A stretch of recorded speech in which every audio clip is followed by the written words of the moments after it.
The eternal King, Yahusha, covenant and the nations. Welcome.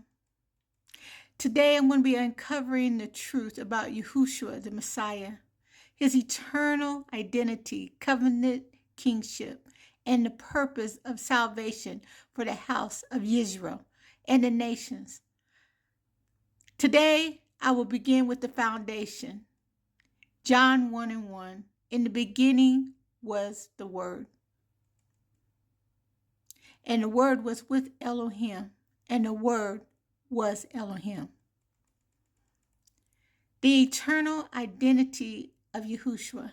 Before there was a sun, moon, or stars, before Abraham, before Moses, before Israel, there was the Word.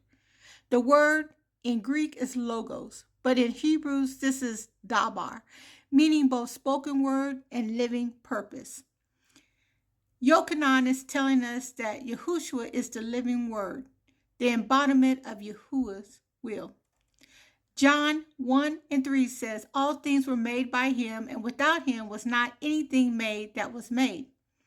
This echoes Genesis 1, and Elohim said, every act of creation happening through the Word, and the Word was Yahushua. He didn't just show up in Bethlehem, he was always there.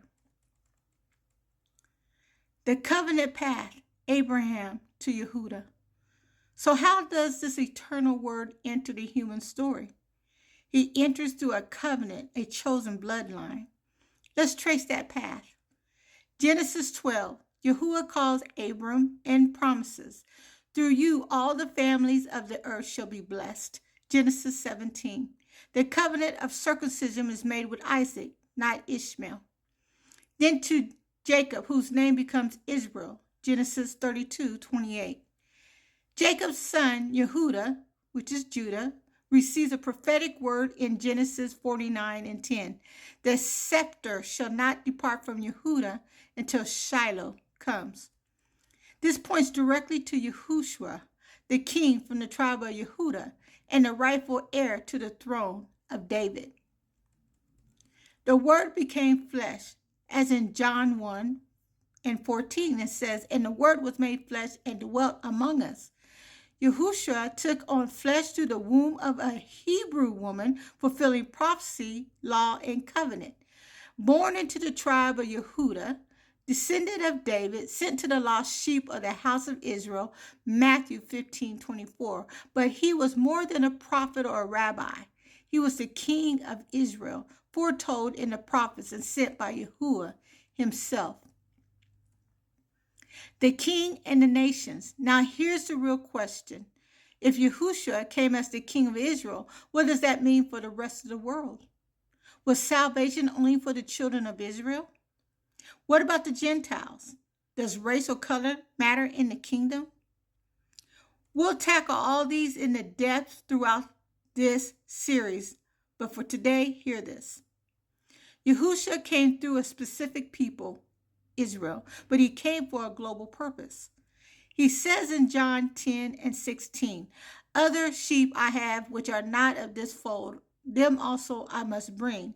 And Paul writes in Romans 11, the nations are grafted into the root, not replacing Israel, but joining them.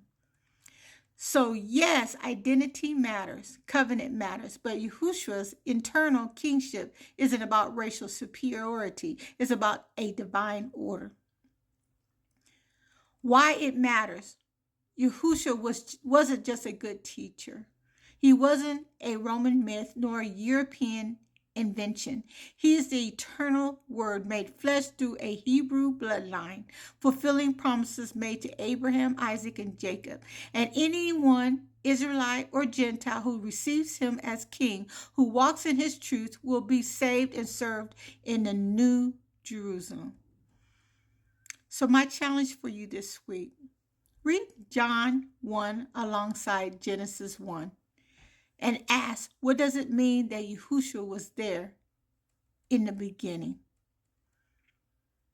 Father, Yahuwah, open our eyes to see your Son for who he truly is, our Creator, our King, and our Redeemer.